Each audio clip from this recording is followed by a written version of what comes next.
Thaayu andũ aitũ, ũcio nĩ Munjirū wanyu, nduta wa Kĩariĩ, mũithiageni wa Kĩariĩ, na ũngĩenda no ũnjĩte nyarari ya mũmbi, nyumĩte mbarĩ ya Thirũ, gwitũ kwega ti matu-inĩ, gwitũ kwega nĩ bũrũri wĩtagwo Kenya, itũra-inĩ rĩa Gĩkũyũ, na well, location wise, it's in Africa, yeah.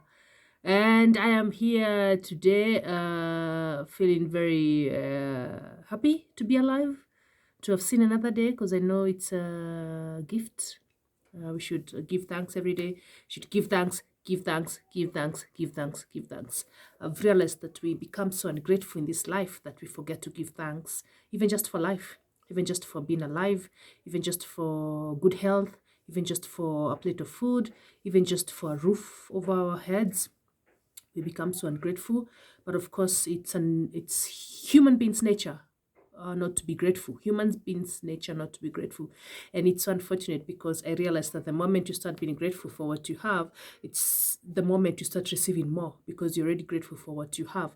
But the moment you start complaining every day, complaining, oh, I don't have this, I wish I could have this, I wish I could have this life. It doesn't work out like that.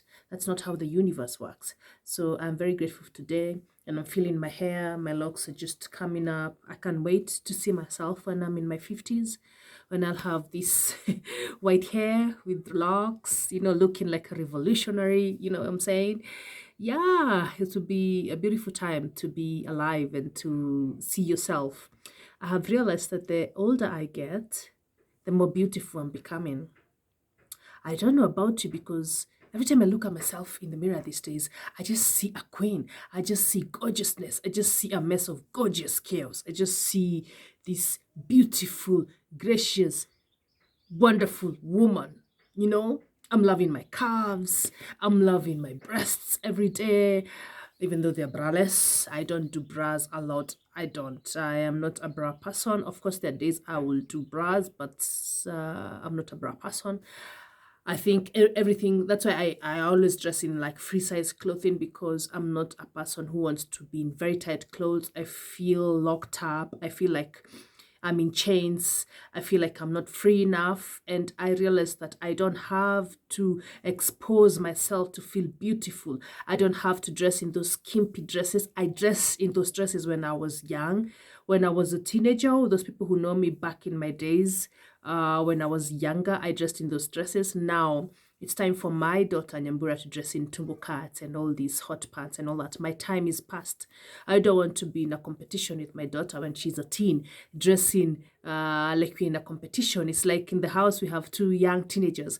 I think women, we have to start acting our age, because at some point, have you been to a parents' meeting in school and you're like, oh, that's your mom? Even your daughter or your son is very embarrassed with how you're dressed. Everybody's just looking at you and wondering, why did you not know you're coming to your kids' school? I mean, women, we need to start respecting ourselves as we age, because it's the same thing even for other tribes like the Maasai and Samburu and all these very indigenous people. Even the beads on their necks, they go with how they age, because it comes with respect. It comes with how society views you. That's why even for counseling and for guidance, these older women give the younger generation guidance. So it's a high time we women start respecting ourselves as we age. For example, I am very, very, to be very honest, she might have very high standards, which I think is a very good thing. But I think Caroline Mutuku has been one woman in Kenya who has maintained her standards. It doesn't matter what she does with her life. Most of these things are rumors, but she's just this one woman who just decided to maintain elegance.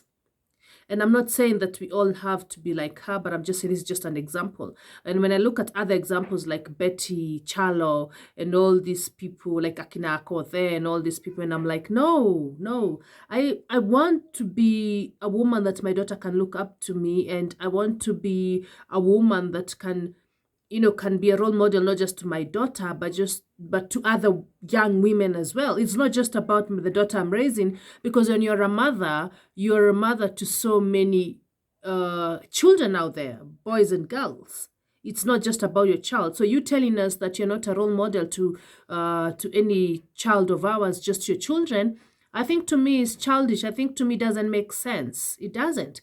Because my life doesn't involve my family alone. My life involves so many people. It involves people in the society. It involves my family. It involves so much and so many people. So for me, I don't want to be that woman. I don't want to. I don't know what kind of woman you want to be. And it's this thing of societal pressure that you want to please the society. You want to be a woman that the society dictates who to be. And by the way, you're not that woman because society requires a certain kind of woman. And I'm not saying I don't live my life. I live my life. For those who know me, they know that I'm a very free woman. I'm a very free-minded spirit. I'm a very free-minded soul. But I always say that in Africa, there are things that guide us. We have cultures, we have traditions, and we can't run away from that because it's in our DNA. Some of these things are very DNA deep, like they're very much engraved in us. Like, for example, for me, I carry my grandmother in me. I carry my late grandmother in me. Even for generations to come, they'll have to carry a DNA of me in them. So it runs deep, and that's why for Africans, no matter how far they run away from being African, it still catches up with them. You can never run away from your DNA. You can never run away from your DNA. So today's what can I say? Today's topic was about what kind of woman are you? What kind of woman are you? What kind of woman are you? Are you a woman of substance? I mean, look at your age, because I've seen most women my age and they're like, the way they're dressing is questionable. There's a stylist who said about these tights that have been walking around in our streets, and you see women wearing them. Like, some of these clothes don't even have to see the front door of your house. They're meant to be for inside your house, like when you're doing your household chores, when you're in your house just relaxing. That's when you should have these clothes on, but not outside there, not outside there. And especially when you start calling yourself a mother, when you start calling yourself a woman who you want other women to look up to, then you have to decide how you want to represent yourself. I mean, have you ever asked yourself why you never show up just the way you like when you're going for an interview? Have you ever asked yourself? I mean, you could just show up the way you want, but why do you dress up? Why do they even borrow suits? Why do you always look so neat, clean? Why? Because it matters, right? Presentation, the first appearance matters. It tells a lot about you. Yeah. And that's why you see women in West Africa have so much respect. I have so much respect for the women from West Africa. The way they dressed in their regalias, the way they even tie their gele, all this. I just admire them. I admire the way they dress. But come to Kenya, there's something about Kenyan women, and especially Nairobi women. Something has to be done about. Have you met a woman? I've met some women who are like my mama's age, and I look at them and ask my mama, did you say you're the same age? And my mama is like, yes. And I'm like, what? Did they miss a certain stage when they were growing up? Did they miss the teenage stage? Did they miss the stage where you could just dress up in anything like we used to? Because I mean, some of these things are getting out of hand. We need to start talking about clothing and all this. And don't let social media fool you. Even in their own countries, they question a lot about dress code, by the way. You think, you watch the shows here. Those are fabricated shows. That's not the real society that they live in. That's not the real society. You just watch Nicki Minaj and you watch video shows and you think that's how the music videos, and you think that's how they roll. They don't roll like that, sister. They don't. I mean, for me, you can talk about being an independent woman. You can talk about being your own woman. You can talk about being free. But you ain't free if you have to just lose yourself to just please the society. You ain't free if you feel like you just need to be nude for you to be seen. You don't have to be nude to be seen. No. A man doesn't have to approach you because they've seen your cleavage. A man doesn't have to approach you because all your thighs are out. A man doesn't have to. A man can approach you just because they just feel they were just connected to your vibe. I mean, let's just a man connect you because they feel like this is a soul I can connect to. But because when a man approaches you because they've seen a cleavage, that's lust. I mean, they have a target of what they want to get from you. They have a target. And then you hear complaining. You hear calling all men dogs. So are you calling your father a dog? Are you calling your grandfather a dog? Are you calling the son you're raising a dog? I mean, women, Let's get serious for let's get serious a bit. Let's get serious because it's not laughable anymore. It's not even funny. It's not even comical anymore. It's not even pleasing to the eyes. And if you ask women and if you ask men out here, the women, you invite a woman for a date and the way she shows up, you have no interest even for inviting her for a second date because she just showed everything. Everything is out there. And I'm not saying just go dressed like your grandma. I didn't say that. No, no, no. I just mean that tone it down a bit. You don't have to show your breasts on your first date. You don't have to show your thighs on the first date. At least leave room for imagination. Leave room for that man to want to see you more and for that man to push you until he gets that, what he's looking for, you know?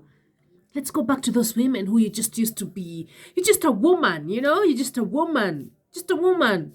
Don't be these women who've seen these days. You're just in a club. Women who are drinking mzinga more than you. Konyagi mzima umepeleka chini. You get drunk like a fool. Anyone can take advantage of you. What happened?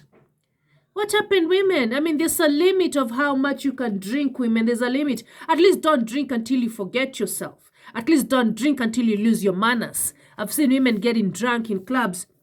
They even lose their panties. They misbehave. Any man can touch them. They sit in very bad sitting position. Their whole assets are out. We have to do better. We have to do better, women. We have to do better. If we want the respect that we demand for, then we must act like it.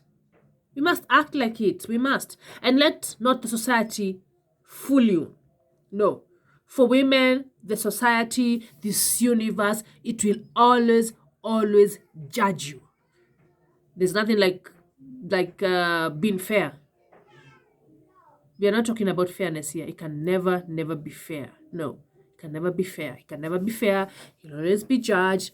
And as African women, I'm just saying that let's become women of substance. Let's become women who others can emulate. Let's become women who can empower others, who can, who women want to be associated with. Let's become women that our daughters are proud of. And we have our own traumas. We have our own traumas. We are both healing as much as we're raising our own children. We are healing. Every day is a healing process. It's not just a one-day job. It's a healing process. And we even encounter other traumas. We get triggered. But it's a healing process. I don't know who lied to us that healing was going to be easy. It's not going to be easy. Healing looks like war. Healing is war. You are at war at being the best version of yourself. So there are things that you shed. So you're shedding so much from you. You're shedding so much from your soul. You're shedding so much from your brain. You're shedding so much from your heart. The tears, the pain that you've gone through, all this, you're shedding all that and trying to be the best version of you. And you don't have to be perfect. There's nothing like perfect in this world. In fact, it's about being perfect and embracing your flaws.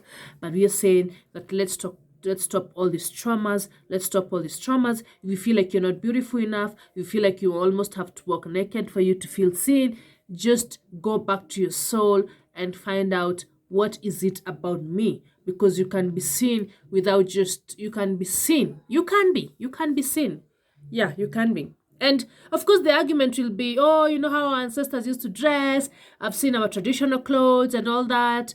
Those were those times and it worked for them. The world has changed, people.